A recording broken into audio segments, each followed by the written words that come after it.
So on behalf of the Humanities Institute and Acting Director Kathleen Wilson, I would like to welcome you to today's great debate. We have some refreshments for you after the debate, so please just go across the hallway.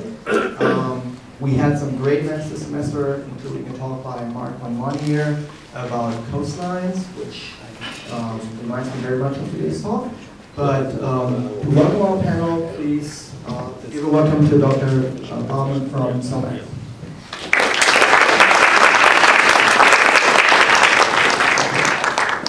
Thank you, Thanks, Ignacio. My job, my role in this afternoon's debate is called the Parliamentary Whip. In other words, I got it all to happen today, and I just want to show my appreciation to the debaters, and Professor Klurfeld will introduce them in a moment. So, this is what we're doing today is what's called a parliamentary debate. It's not like one of those phony presidential debates, which are really heavily controlled, orchestrated Q&As. But this is in front of you. You'll see a two-sided sheet I gave out, which basically shows you the rules as it's according to the American Parliamentary Debating Association. And it goes back to Oxford University in England, where there's a very famous debating club, where not only students but world leaders debate. And so the rules are quite clear in front of you, and I think you're going to enjoy this. What I want to say really is we encourage audience participation, but only in a clever, witty way. In other words, if you're feeling elated, you might yell out, "Awesome!" So let me hear you all yell, "Awesome!" Awesome! Or if you're bored, you might start yawning. I want to hear you all yawn. Wow. Okay. I want you to do that when they speak. So this is supposed to be educational, but also fun. So if you've got a witty comment, and you feel it's going to make people laugh and sharpen the debate, just feel free to say a couple words. But it's got to be controlled, and the Speaker of the House, Mr. Klurfeld in the middle, will keep control of the event. If he fails, then I'll take over. So at the end of the debate, you, the audience, will vote the winner. It says on the sheet there that the Speaker of the House, but that's not democratic enough. So you will vote, and the Speaker will take the vote. And as I like to say, there are really no winners and losers. This is an educational experience. We're all going to learn something, and so it's going to be fun. Now, to start the event off, I've just asked my colleague, Professor Charlie Flagg over there on the far side, who is an oceanographer. He is the authority on this Fire Island breach. And just so we know what we're talking about, and you know what we're talking about, Charlie's just going to spend no more than 5 minutes showing a few slides. Charlie is an oceanographer. He's also a pilot. He flies his own plane. He's taken a number of aerial photographs of this inlet that was created by Superstorm Sandy as it's evolved over the months and now well over a year since it was formed. So Charlie will lead you through some pictures that he took.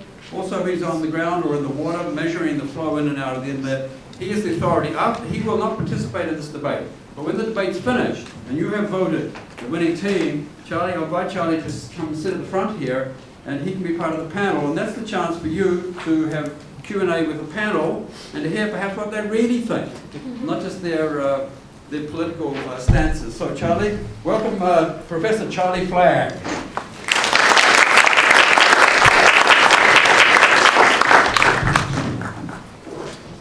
Okay, so I'm here to just sort of set the stage and not take a position. So as Malcolm has pointed out, we've been measuring things at the breach or the inlet, depending upon your political stance, ever since it opened up. For those who aren't quite aware of where this breach is, it's here at the eastern end of Great South Bay, about 3 miles to the west of Smith Point. Christ, can't even see.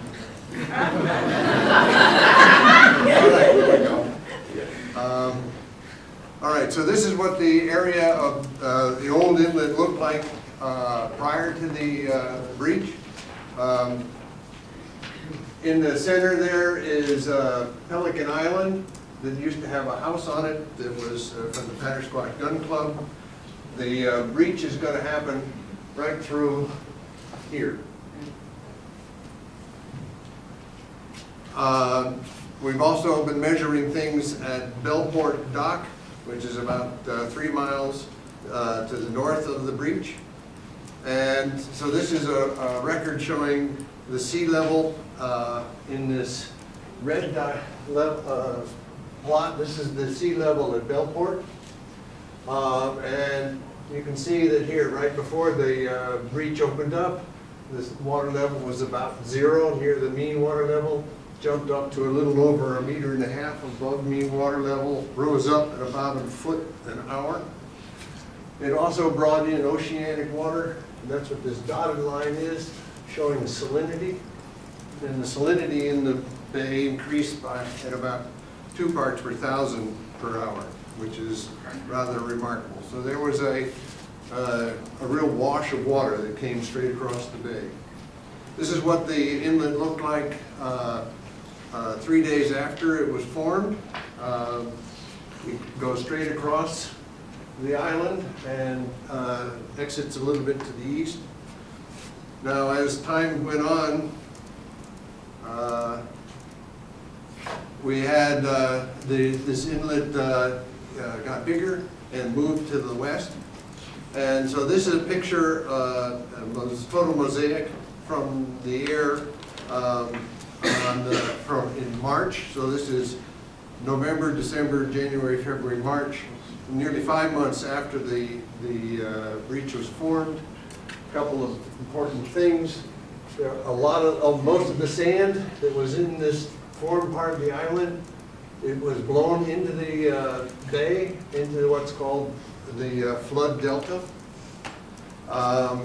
There is also an ebb shoal. This is sand that has been washed out, and it forms an ebb shoal here. So what you'll see is that the breach is going to get bigger, and it's going to work its way back to here. There are changes that happen right up there. So this is we're going to step through things. So this is in April of 2013. These pictures are about a month apart. This is in May, and now the breach is retreated, but there's also this sand spit on the west. So now we're in the summertime. This is June, July, August. This is August and September. And then we had some fall storms that came in, and they started changing things rather dramatically. And you'll notice that the inlet has eroded on the west, and you can see this dark area, and it sort of goes across there. That's the main channel, exit channel for the inlet. This is in November, December. You can see that there's been quite a bit of erosion on that west side. The east side of the channel doesn't move around very much. Okay, here is January. Now things begin to change. For the first time, we've got accretion on the west side over here. We have shoals that are building up and accretion over here on the west side. So that was in February. This is in March. And so the accretion has increased. Now let's see if I can get back to the other thing. And, whoops, what happened to the picture? Okay. I seem to have, in my rush, I've missed a picture, but the accretion has solidified, and so that's, in a year and a half, the first time that the west side has started moving east is in the last 2 months. Okay, so what was the impact of the breach? These show the tide ranges of the main semidiurnal tide before and after Sandy at various places where we have records. And you can see that the before blue and the after red are essentially the same. And they're all substantially less than what goes on in the ocean. Salinity in the bay, the blue line here is Bellport, and this is the hurricane, and it jumped way up, and it has remained high. There was a huge rainstorm, 9 inches in 24 hours, dropped the salinity, and it slowly crawled back. And right now, the salinity in Belport's about 28 parts per thousand, which is 4 parts higher than historic levels. And that's the story at the moment. Well, thank you, Charlie, for that scientific prelude. I just want to recognize Michael White Jr., who's our timekeeper, and Michael's going to make sure that everybody stays on time. So 2 minutes and 1 minute. Mike's sending these signals to both the speakers and to the Speaker of the House. So I'd like to pass the floor now over to Professor Klurfeld, the Speaker of the House, our moderator.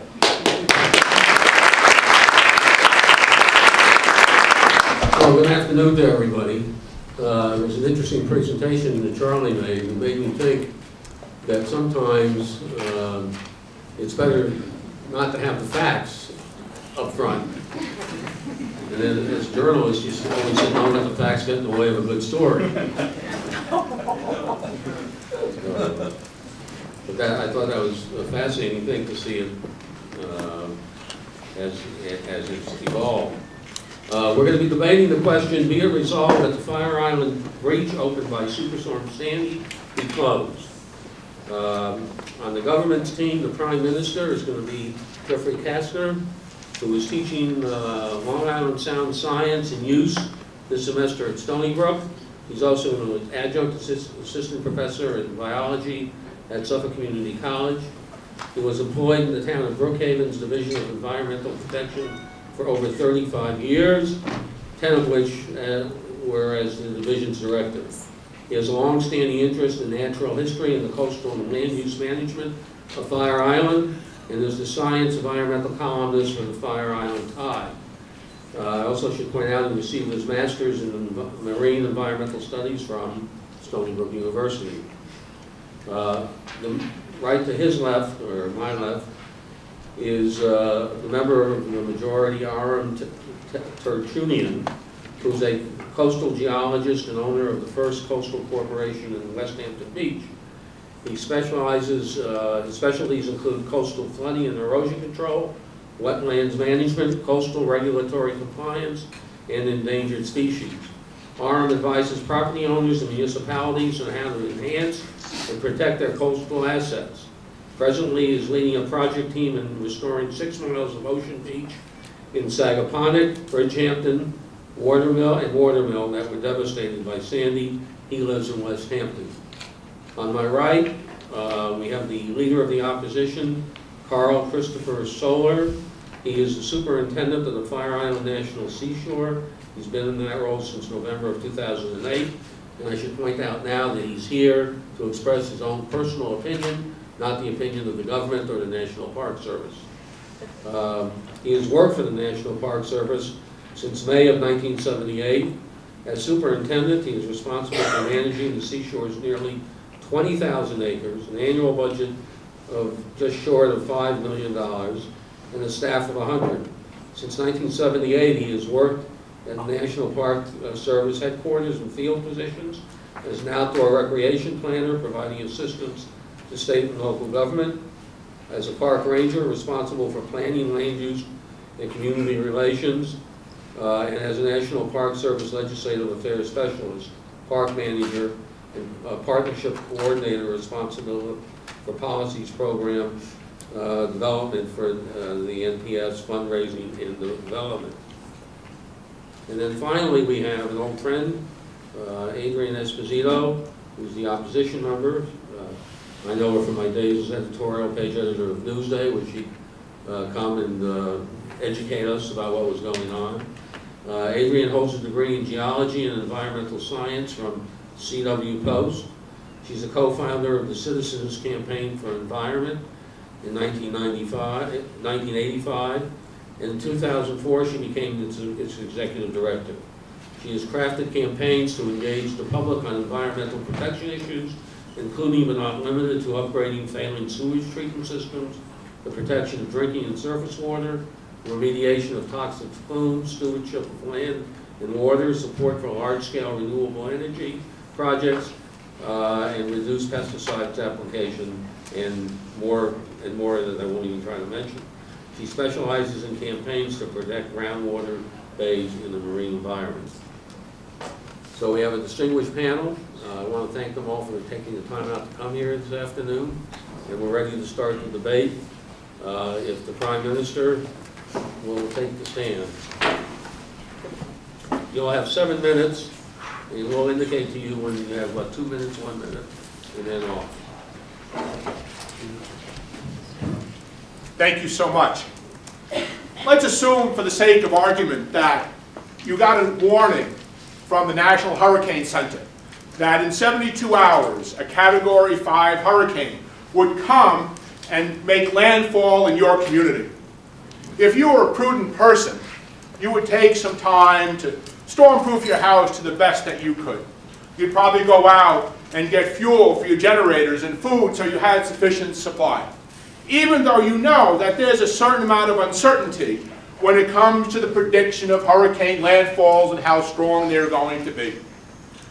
Well, if the hurricane strikes and you're prepared, you say, boy, I really did a good job. I anticipated something in spite of the uncertainty, and I responded, and I have reduced the damages to my property. I've protected my family, protected my investment.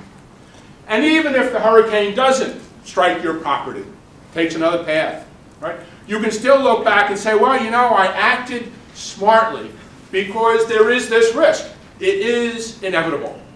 Because we all know, living on Long Island, that it's not a matter of if a hurricane will hit, but it is a matter of when. And that, my friends, sums up the reasons why we believe that the breach should be closed, and it should be closed now. Because we know, as the distinguished Professor Flagg noted, that this is a very dynamic situation out there. It changes from month to month. We believe that these changes could result in the flooding of the mainland. We believe that these changes in the interaction of the inlet with Fire Island will disrupt the flow of sediment along the barrier island. And this will have significant consequences for the stability and the survival of the barrier island. And should this barrier island be destabilized and start to break apart because of this new instability, we're going to put the entire South Shore of Long Island at risk. We believe that there may be downdrift erosion that will adversely impact the communities to the west of the breach. We also believe that keeping the breach open is the wrong way to protect Bellport Bay and to improve water quality. Because we're not dealing with the cause, we're dealing with a symptom. And if we're using this as our rationale to keep it open, we're going back to the failed policies of 100 years ago, where we all believed that the solution to pollution was dilution. And we know that that is a failed policy when it comes to protecting our environment. And let's make one thing certain. This is not a natural barrier island system anymore. Right? Some may argue, well, it's, has a lot of natural attributes, but the entire South Shore of Long Island has been interfered with by a number of projects. We have the groins at West Hampton that periodically make the news. We have the stabilized inlets at Shinnecock and Riches. We have disturbed the natural balance on Fire Island. And this, in turn, could have contributed to the formation of the breach. And so, our issue is one of uncertainty. We don't know how it's going to evolve. Now, there's been modeling, and again, my esteemed colleague from SoMAS shows rather nicely what has been happening out in Bellport Bay and at the breach. But monitoring is not predictive. Monitoring tells you what has happened, not what will happen. There's been no modeling of what could happen if this breach expands or how it's going to evolve. And so we have to deal with the fact that, like you in that hurricane, we are dealing with an uncertain condition. And all it takes is one storm. And certainly Superstorm Sandy, which formed the breach, was an unpredictable event. It could happen again. And if it happens again where the breach is open, we have no idea what's going to happen. And so, because of this uncertainty, it is incumbent upon the government to act by what is known as the Precautionary Principle. Because in the face of uncertainty, the fact that that uncertainty can cause egregious harm to the communities along the South Shore bays of Long Island, and also to the communities on Fire Island, we must act on that. And the only way that we can act on that is to make sure that the public is protected, and that means that the breach must need to be closed. Furthermore, it is up to our opposition, who I respect very much, that they need to demonstrate that keeping the breach open will not cause harmful impacts. They may talk about all these wonderful benefits, but the benefits do not outrisk the uncertainty. Well, what's it going to cost, though? It will cost what it costs. And just like we buy insurance, we hope we don't need insurance, but we buy it because of the precautionary principle. And the precautionary principle dictates a lot of the things that we do in this world. Let me call into fact what we're trying to do with reducing CO2 in the environment. Right? There is uncertainty. Right? But yet, because we believe that the consequences of a global climate change induced by elevated CO2 will harm the environment, we're taking proactive action now. We're not going to wait, because if we wait, and this has been clearly demonstrated in study after study, that it will be too late. We don't want to wait too late. When people are harmed because we did not act, it's too late. You can't go back and change the hands of time. And let me just reiterate, uncertainty is going to increase with the passage of time. As global climate change changes our temperatures, rises sea levels, and so forth, we're talking about increasing uncertainty. So the past is really not a prologue for what's going to happen out on the breach. We must immediately close it because it's good planning, it protects, it will be cheaper. And even if we decide to close it, it will still take 3 or 4 or more months to make it happen. So even if we make the decision, we're still going to be vulnerable. And my friends, we need to protect ourselves and our fellow residents from this uncertainty. Thank you.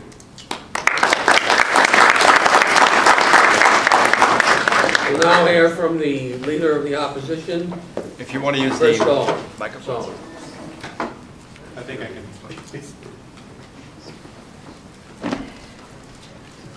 Before I begin, I have to reiterate that I am not here representing the National Park Service or the U.S. government or the Department of the Interior. I'm here as a guest to these gentlemen and have been assigned the position I'm taking, so I'm presenting it from that point of view. I have to tell you that other colleagues that were asked to do this from the federal government were told they were not allowed to come and speak today because it would indicate a position. This is not a position on my part or my agency. So with that, I will now begin. So good afternoon, welcome. I'm here to discuss the reasons that we should leave the breach alone. Fire Island is part of a dynamic barrier island system off the south shore of Long Island. It's part of the larger barrier island system along the Atlantic seaboard of North America, the United States. Barrier islands are dynamic environments that are constantly changing due to seasonal changes in wind directions, tidal prisms, water temperatures, and storm events. Most changes occur, though, from those normal actions of changing seasons. In the summertime, we have southwesterly winds. In the wintertime, they come out of the northeast. The island erodes, the island builds up. It's a common process. It happens every year. The barrier islands are protective features for the mainland of the Atlantic coast, and when there are storms, barrier islands and the bays and marshes behind them absorb storms. That's what they're designed to do. Since European settlement on Long Island and the mapping of the barrier island system, there have been numerous events that have caused the openings and closings of inlets along the Barrier Island Reach from Fire Island Inlet to Shinnecock Inlet. Early maps of Fire Island identify a number of inlets along the Fire Island Reach. There is some question as to whether an early map's title called the area 5 islands as opposed to Fire Island. Breaches and inlets have been common in this area since records have been kept. A 1931 nor'easter created Moriches Inlet, and the hurricane of 1938 opened up Shinnecock Inlet. In 1938, Moriches Inlet was armored to create a permanent navigation channel. I object on a point of fact. Yes. Rich's Inlet actually closed in the 50s. It was artificially reopened, and at that point in the early 50s, it was stabilized by the construction of jetties. I'll agree. All right, I'll accept your position. The dynamic system of inlets and islands is in a constant state of change and flux. Since 1938 or later, the desire has been to maintain a fairly static environment with 3 inlets, Fire Island, Moriches, and Shinnecock. Since then, several storms have resulted in breaches and overwashes of the barrier chain, challenging the desire for a static system. Breaches and overwashes are natural events that are critical to the stability of barrier islands. I would challenge that maintaining the system has also resulted in the barrier islands becoming less effective as storm protective measures. The storm events allow the movement of large quantities of sand to be pushed onto the barrier island or moved over and across the island and into the back bays behind the island. The sand shoals and flats that are created when there are breaches and overwash events provide needed nourishment to the barrier system and the marshes and wetlands in the bay. Maintaining the system now that prevents breaches and overwashes doesn't allow for that nourishment to occur on the back side of the barrier or to elevate the barrier. The system of marshes on the backside, on both the backside of the bay, on the barrier islands, as well as the south shore of Long Island, provide natural protective features during storms. Together with the barrier island, the marshes absorb the impact of storms. Climate change has been going on as long as the Earth has existed.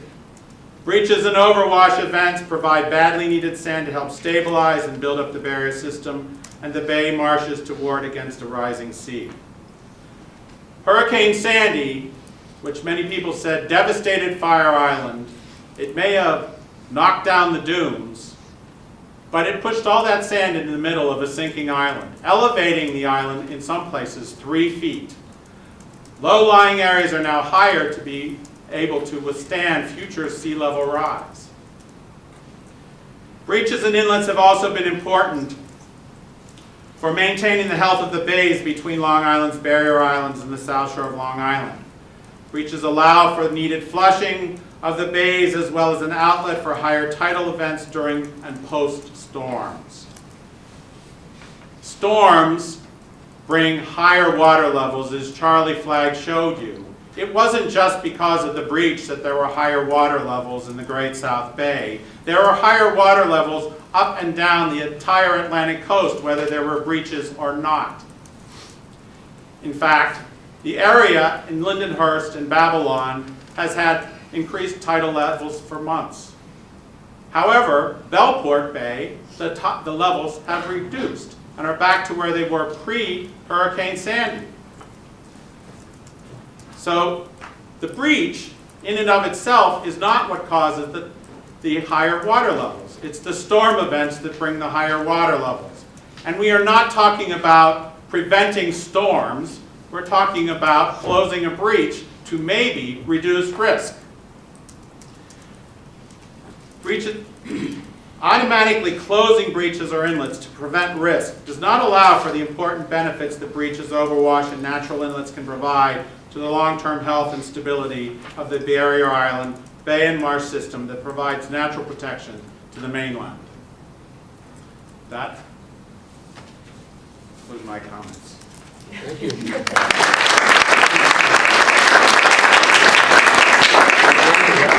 Now hear from the member of the government constructed.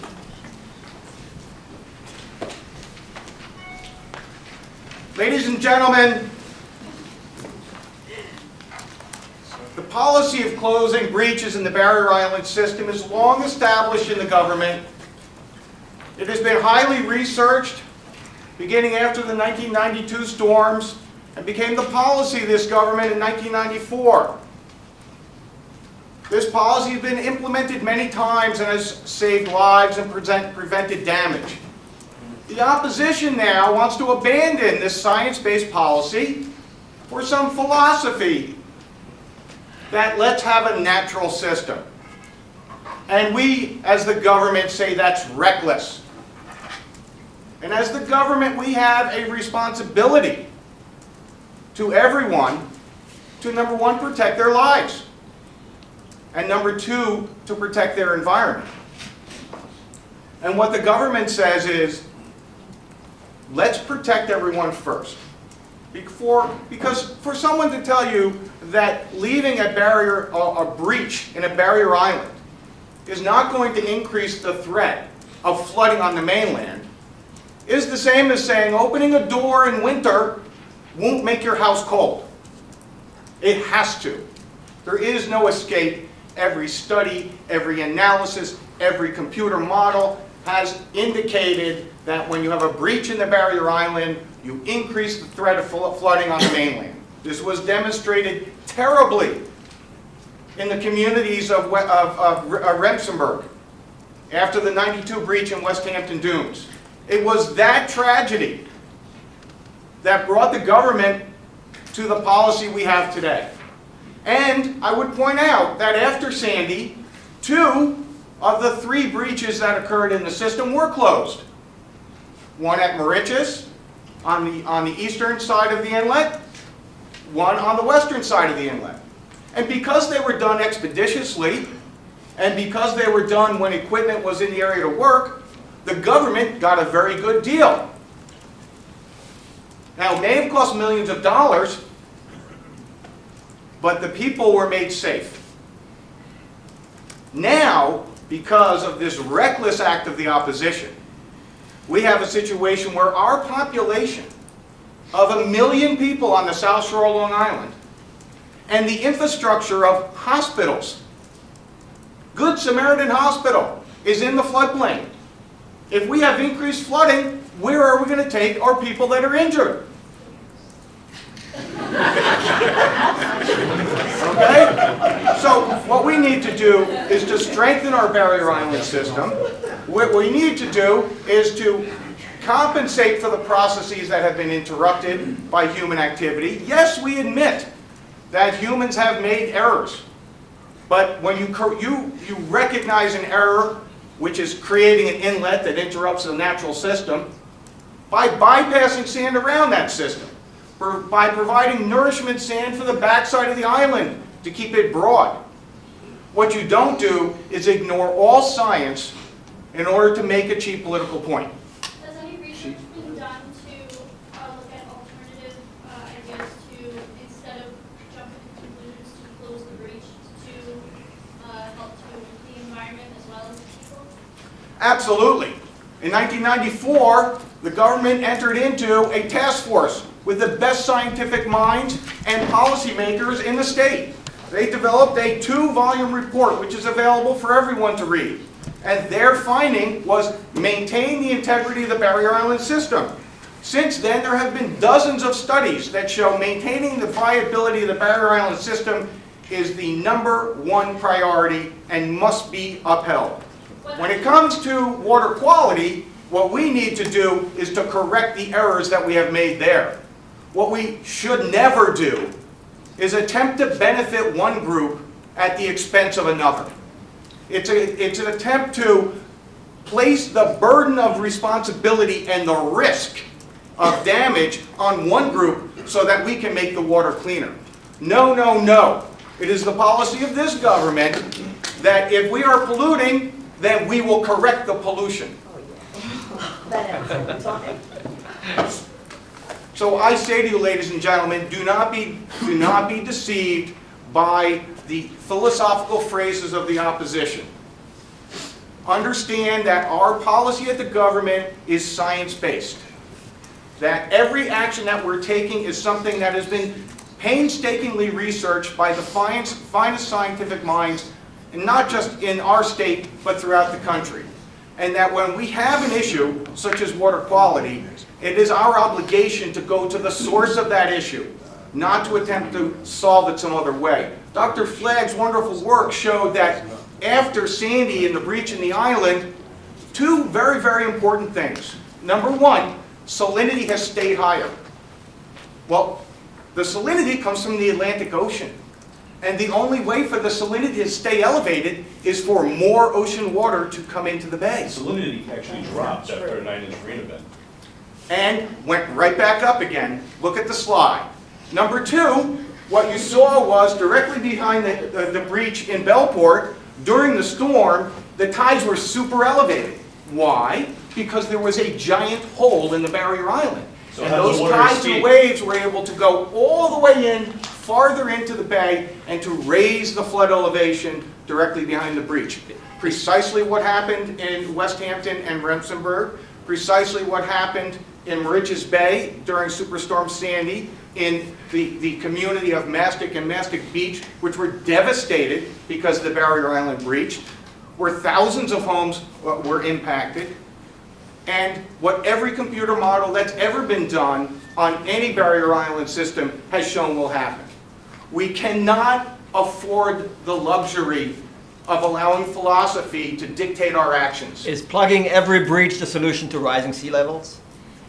We are not here to talk about rising sea level. We are here to talk about the protection of lives because of a breach in the barrier island. Responses to rising sea level are multiple, and they are themselves the subject of an intense analysis right now. And that is the place we must look at this in a very specific manner. Do not allow yourself the luxury of saying, nature will take care of it. No, folks, we have interfered. And with that interference comes a responsibility. This government understands that responsibility and will stand up and do the right thing. We ask the support of the people in the community, help us do the right thing. Because I say to you, the cost of inaction far exceeds the cost of action. Do you support closing the other inlets? I do not support closing the other inlets. Why does the government agency FEMA? Well, let's hold the questions for a while. We have quick comments, but not long questions. Could you just qualify the statement of that it was a high tide? What did you mean by that with Sandy? What do you qualify that to? What I am saying is that the surge in the bay at Bellport, directly behind the breach, was higher than the areas east and west of it because it was directly behind the breach. Okay, we're not, it's not open for debate now. Okay, Wait, All right, there'll be questions at the end. thank you. Okay. Time, please. 15 seconds. Ladies and gentlemen, the government has a science-based policy. We look for your support. We are here to take the prudent measure, not to fool you with fancy words.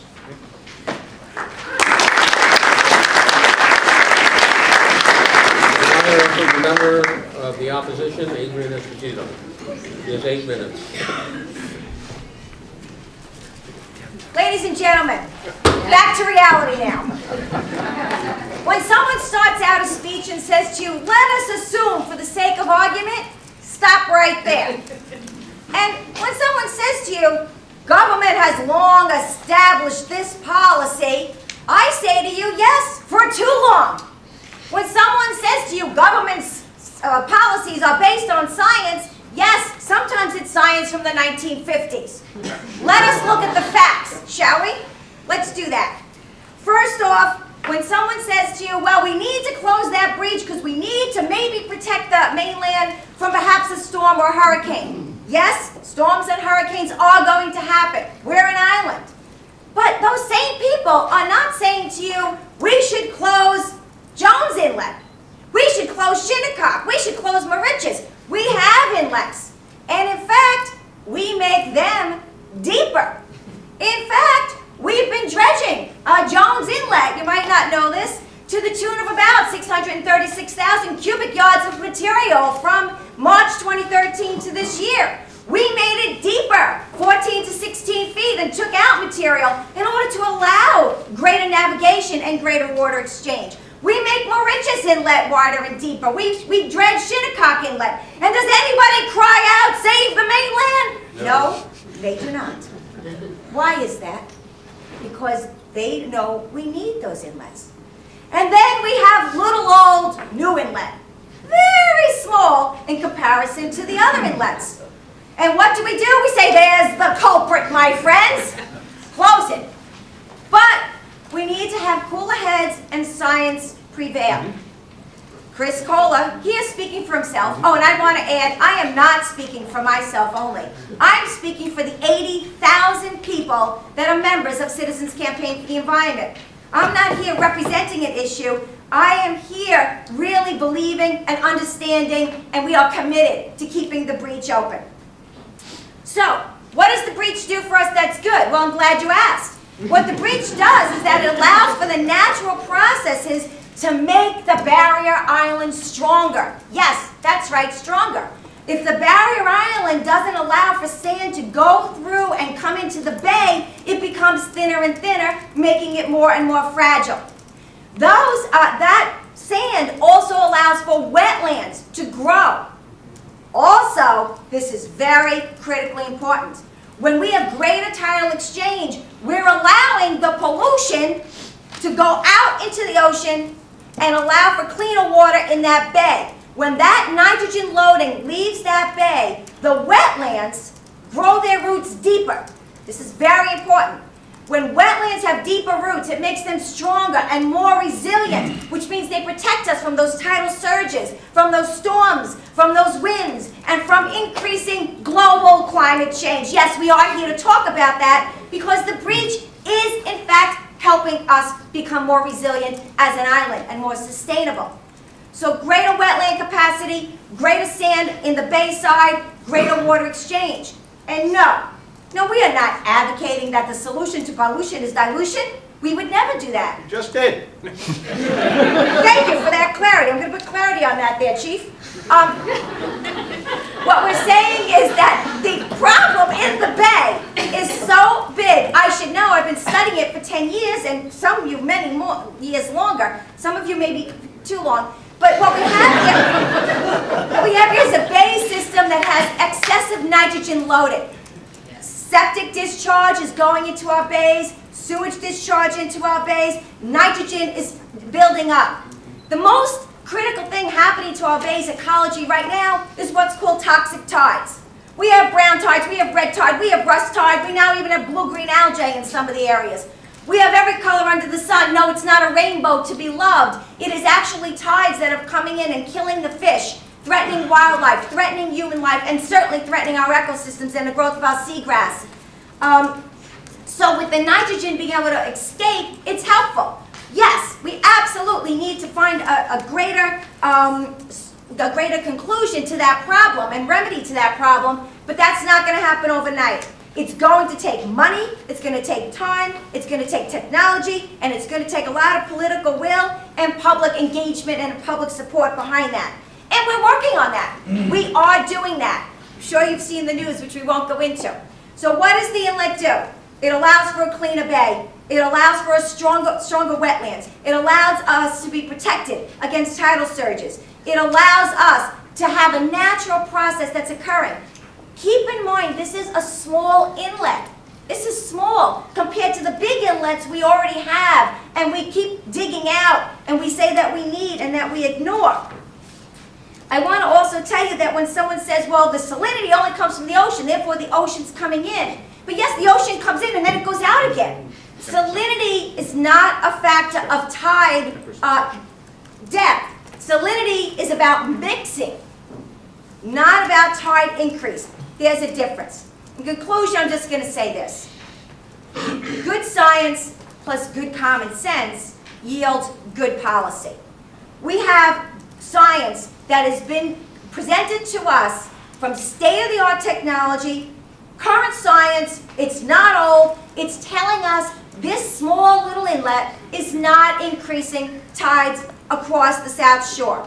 The tides across the South Shore are the same or comparable to all along the Northeast. Clearly, New Inlet is not causing an increase in tide in Vermont or Massachusetts or, wherever. So we have to be rational about this. We have to use our common sense as well. How much does it cost to close the inlet, somebody asked, and they wouldn't answer you? I'll answer you. Right now, the estimate is $20 million. I can tell you, we have much better things to do with $20 million than to close New Inlet. Much better things. For one thing, we could put that $20 million to work on fixing the solution to this pollution. Thank you. Oh, wait, one more thing. I can say this too. I have time, right? You got a minute and a half. A minute and a half, my God, I'm not leaving. forever. That's forever for me. I can say a lot in a minute and a half. So when someone says, it's philosophy, it's not science, I have to say, you gotta come into the millennium there. Because here's a letter written in March of 2013, signed not by 20 philosophers, but rather 20 different PhD coastal scientists, marine scientists, coastal geologists, who all sent a letter concluding, in light of all of the facts, inlets that are formed naturally should be allowed to remain open wherever possible. Not a philosophical stance, but rather a scientific stance. Because we do live on an island. And even though someone said earlier that if you think it's natural, it's not, it is. And if we think we're going to man-make and we're going to fix everything that Mother Nature has to throw at us, we're out of our minds, because we're not. This is a small inlet. It's allowing tidal exchange. It's allowing the water to be cleaner and clearer. And just on a personal note, I'll tell you, and we were talking about this earlier, the folks who work in my office, we got more phone calls from members of the public last year on this issue than any other issue. A man called me and said, I just want to tell you, I drove over the Smiths Point Bridge and I looked at the water and I had to keep driving over it because I couldn't believe what I saw. Thank you.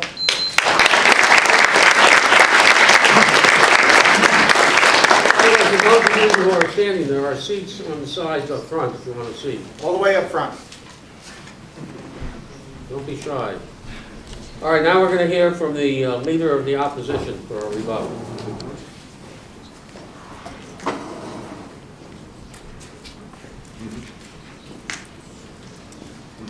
When we heard a discussion about government policy, the other piece of the government policy that was left out of that conversation was the fact that the location of the breach is in federal wilderness. Federally designated wilderness that the U.S. Congress has established, and what the Congress has called wilderness is a place that is to be left untouched by man. The policy that was created in 1994 by the government said that yes, we will close breaches in other locations, which is why the two other breaches that occurred due to Hurricane Sandy were closed. However, we would not close breaches immediately in the area of the federal wilderness on Fire Island. In fact, we would monitor that breach and see if it was causing flooding, elevated water levels, or loss of life or property. To date, that breach has not caused any of those things. And so we are not going against the government policy by leaving this breach open. In fact, we are reinforcing the piece of the government policy that said, in the wilderness, a breach should be monitored to see if it is causing problems.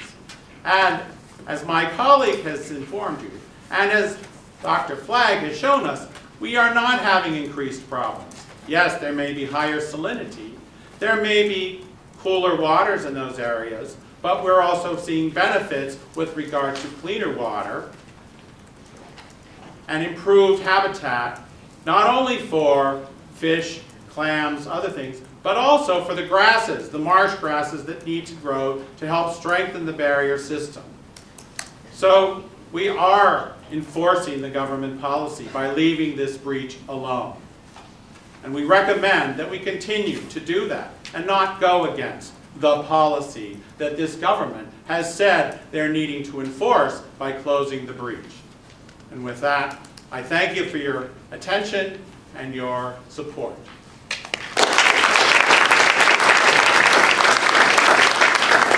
Finally, we'll hear a rebuttal from the Prime Minister. Thank you. Well, you've heard what the opposition says. And we believe that they have not adequately demonstrated that the breach should not be closed. They're suggesting to you, well, the current conditions are wonderful and everything is great. But when it comes to investments, you all heard the advertisements. The past is not a predictor of the future. Past performance is no guarantee of what's going to happen. And sure, today it may be fine. But what's going to happen when Hurricane Sandy 2 comes up on the South Shore and it blows through that breach and floods the mainland, destabilizes the rest of Fire Island? You know, all of us who drive cars, have driver's license, we have car insurance. And we really hate it because we say, well, you know, I'm a safe driver, I haven't had an accident, right? But you haven't. Why? Because of the uncertainty and risk that could happen tomorrow, right? You can look back all you want, right? But again, the past is not a predictor of the future. And I have not seen any arguments that say, well, you know, we can assure you that if there's another storm, that's not going to have any flooding impacts. No, they're relying on monitoring. And monitoring is not predictive, and it is not an analysis. Now, my distinguished colleague, Mr. Solar, says that, well, it's in a wilderness area. A wilderness area is an artificial construct, right? Doesn't take into account the implications for the other areas that may be impacted by it. And to be perfectly clear, the breach does allow, the policy for wilderness does allow breaches to be closed. And we believe that because of the risk, because of the uncertainty, because we don't know what tomorrow holds, that is a prudent course of action. And what are we doing? We're restoring it back to what it was before Sandy. And as I've argued at the beginning, our barrier island is not natural, right? It has been impacted by the inlets that Ms. Esposito has mentioned. But it has reached an equilibrium. And so we know what the past has, but we don't know what the future will bring. And when you talk about cost, right? If it had been done sooner rather than later, the cost would have been greater, would have been much cheaper. But because we waited, the costs have gone up. You know, it's sort of like if you get yourself a nice car and you invest a lot of money into it, you polish it up, make it really, really nice, but you don't have the right car insurance. When there's a storm, all that effort is going to be for naught. So, we need to act quickly and prudently because that is what government does. It's about precaution. It's about minimizing the risks. And sure, we all like clean water, right? We all like to have lots of fish in the bays and no harmful algal tides. But is it fair? Is it prudent to balance that on the backs of the residents of the shorelines of the South Shore? And also to balance that on the backs of the people in the communities to the west of the breach? We're balanced on salt marshes. And I think not. So, in summary, we believe that the opposition has not given you one reason to show that the breach should not be closed other than this sort of bait and switch thing. They've changed the debate. Oh, this is a wonderful thing, right? And I ask you, when is it that our policy should be driven by the majority? How many times has that happened? It's called democracy. Point of order, it's called democracy. Yes, but democracy is not the same as science. And we're arguing That's the science, problem. and you're saying that majority rules, and that's not the case. Because if majority rules, we wouldn't be believing in evolution, right? We wouldn't be believing in a lot of things that we now take for granted. And if the majority says we don't want to have any policies to deal with global climate change because it's the majority, right? We're not going to accept that because it's science. So you need to make up your mind. Are we going to be based on science? And as my colleague Aaron mentioned, there is significant evidence, policies that have been studied and written that support this. And so we really ought to look to the science and not based on the fact that people may not be understanding the science. It may be based on an emotional appeal because it looks nice, it seems nice, and it feels nice. And again, go back to your car insurance. You may not want it, but when the accident happens... insurance to pay to close the breach? Okay, no question, Judge. But when you have your car insurance and you pay it, and you're in that accident, God forbid, you're going to be very grateful that you were precautionary and took the right position to protect your investment. And I ask that you agree with our position that you close the breach now, because it's just not worth the risk of the future uncertainties. Thank you.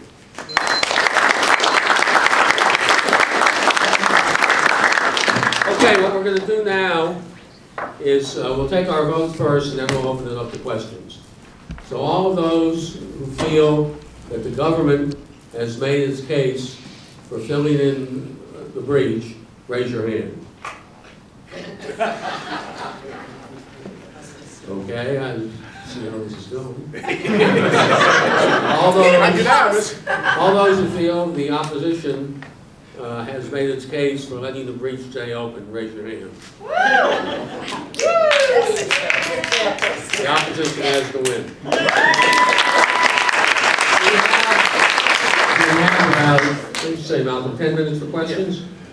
So please make your question short and succinct, Charlie? not a statement.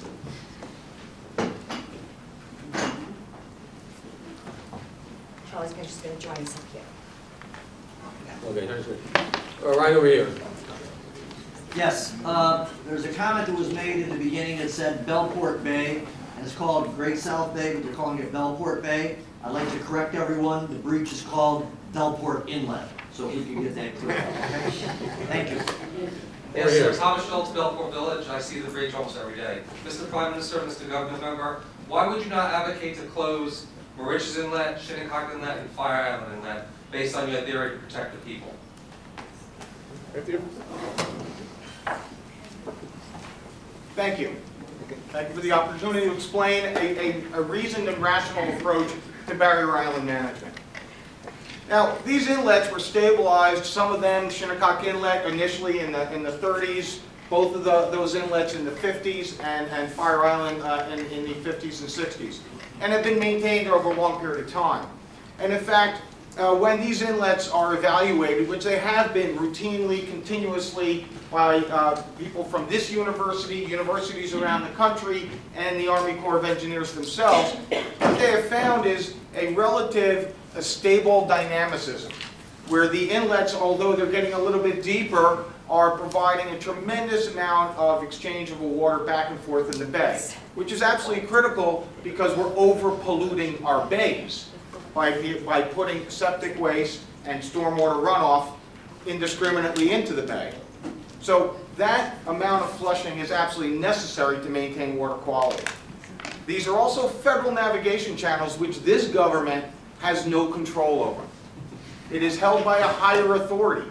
We cannot close them. We do not have the power. Okay? In this particular case, what's happened is we've injected a completely uncontrolled character into the equation. And I would say to everybody in the room that when the next storm comes and the mainland floods, remember who the opposition is. Okay? Call them at midnight on Sunday. They're natural occurrences, though. We're going to have storms. Well, I'm gonna So is a heart attack. A heart attack is a natural occurrence as well. Would you go to the hospital? All right, wait, I'm going to jump in also. So I think what we heard right now was a little bit of a circular answer. Those inlets provide water exchange. Those inlets have reached the balance, which they really haven't since we're dredging them, so they're filling in. Those inlets are good. This small Bellport inlet is bad. What does it? It's illogical on its face. It's marvelous when you don't have to use any of the facts. They don't dredge the inlet deeper. They dredge the outer bar, which is shoaling. The inlet which itself, allows for greater water exchange. Otherwise, they would. Number two, the other inlets are controlled. No, I'm sorry, points of order, you're giving out the wrong One at a information. time. Let's get to some more Another questions. 14 to 16 Well, I was the one who stood up to answer the Oh, question. hold on, guys. Yeah, I know, that doesn't mean you get to occupy the floor. All the way in the back. Can I just make a point? The panelists are now free to express their true feelings if they want.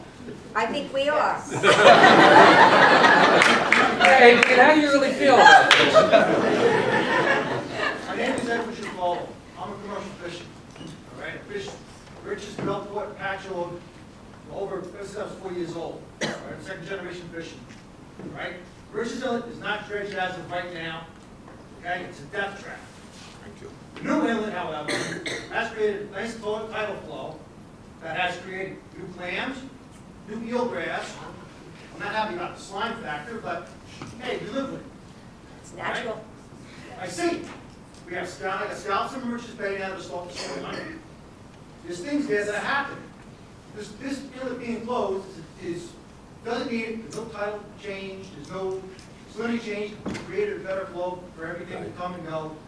You have a question, is this a question or a statement? It's a statement. Okay, let's get to some more Oh, questions. Mauritius Inlet needs to be. Over here.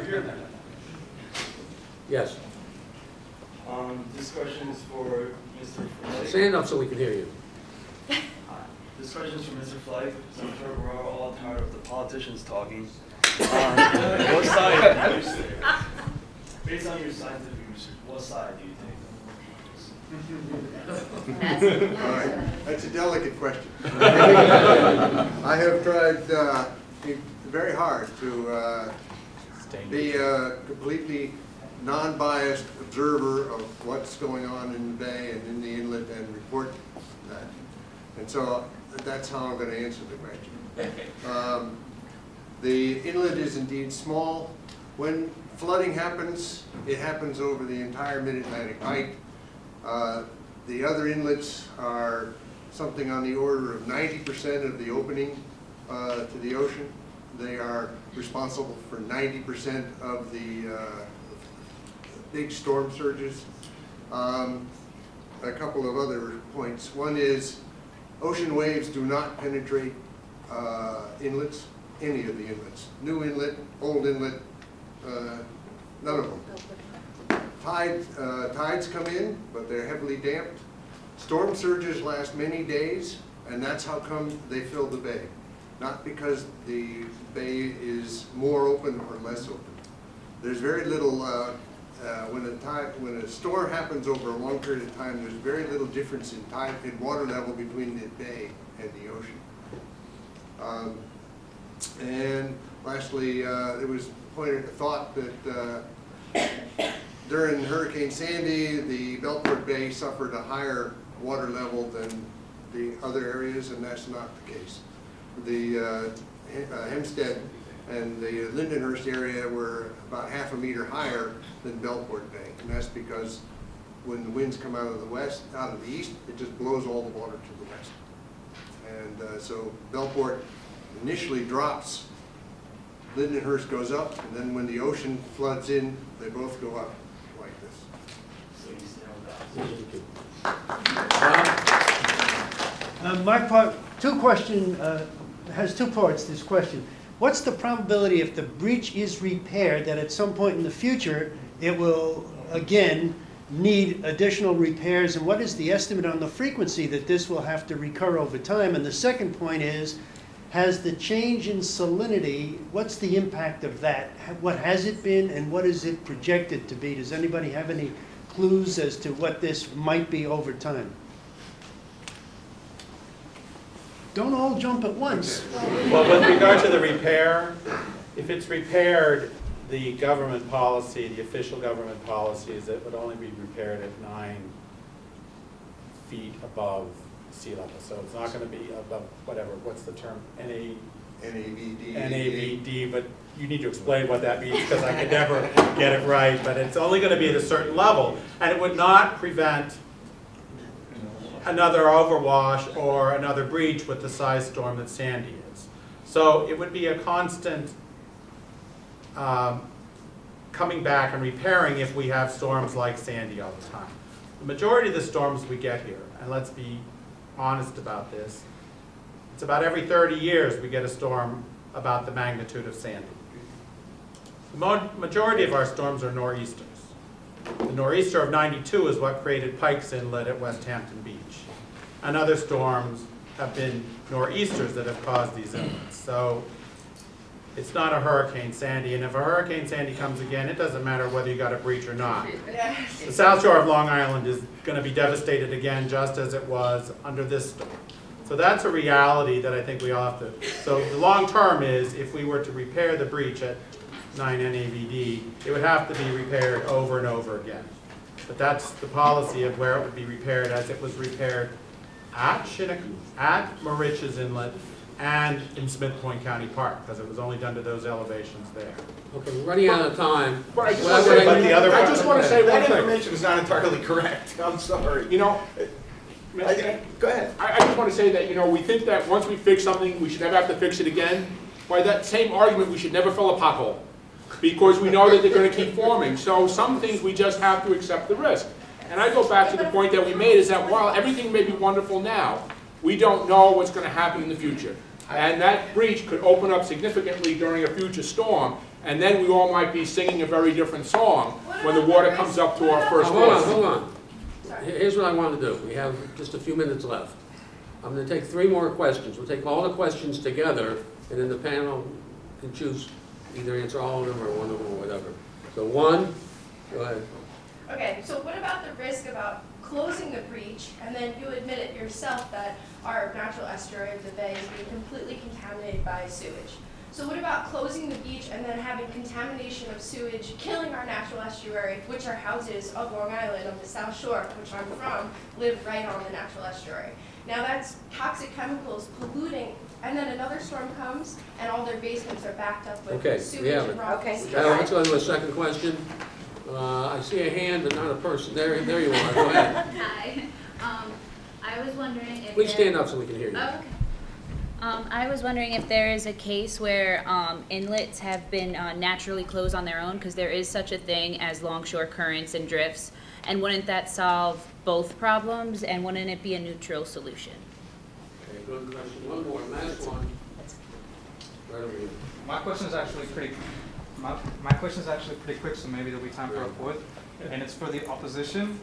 It's quite clear to everybody in the room that you guys have made, and almost everybody agrees with you. So my question is, as I was hearing everybody speak, do you feel as if the government possibly has some sort of perverse incentive to close the inlet? Okay, those are our 3 questions. No, the last question, no. I think Steve Malone does.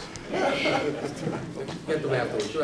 So we have those 3 questions on. All right, so let me take this question first. Let me say that, first of all,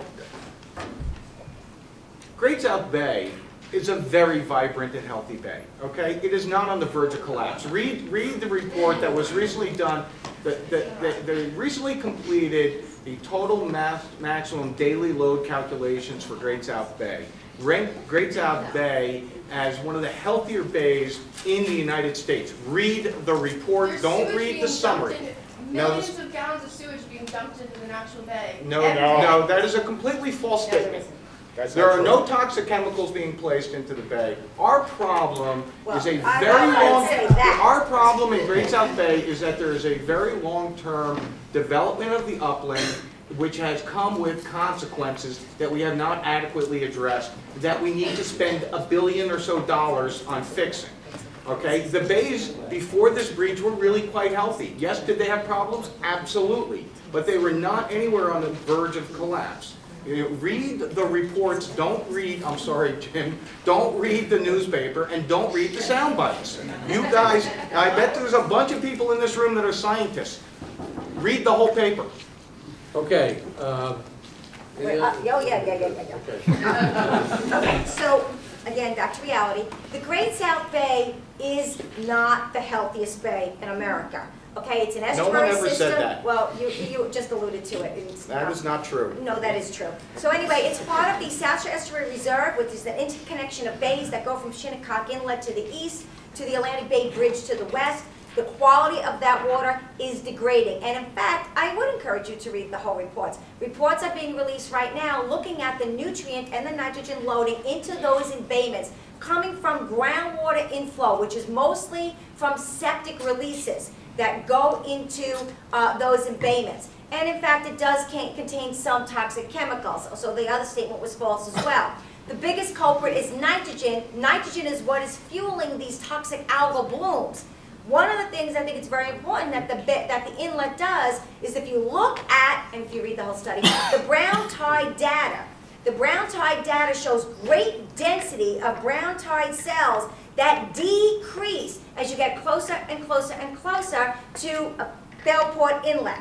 So the inlet and that flushing and that mixing as proven by the salinity, is decreasing the incidence and the duration and the thickness of the brown tide. So that's one direct, attribute that we can bring to this. If So we buy that we argument, have- we should get rid of the entire barrier No, if you island. buy that argument, it means that you actually read science. So I think that what we need to do is go back to basics. We should not get rid of the barrier island. It's not an argument for that, and that's not what I'm saying. But what I am saying is that if nature provides a little window, don't be so quick to close it. Look through it for a little bit. Let's make an educated decision.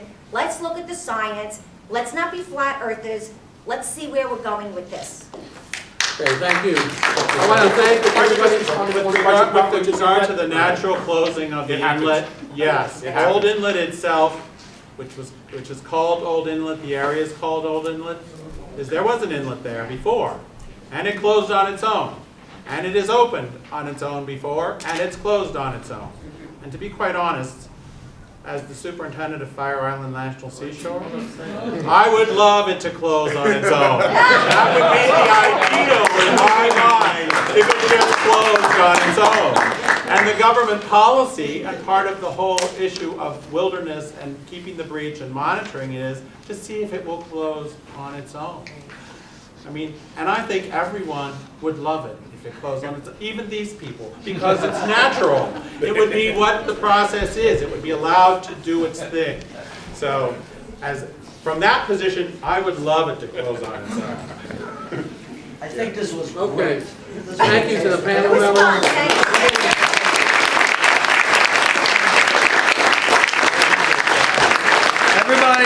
Everybody, please continue the discussion and join us for wine and food in the other room across the aisle. Thank you.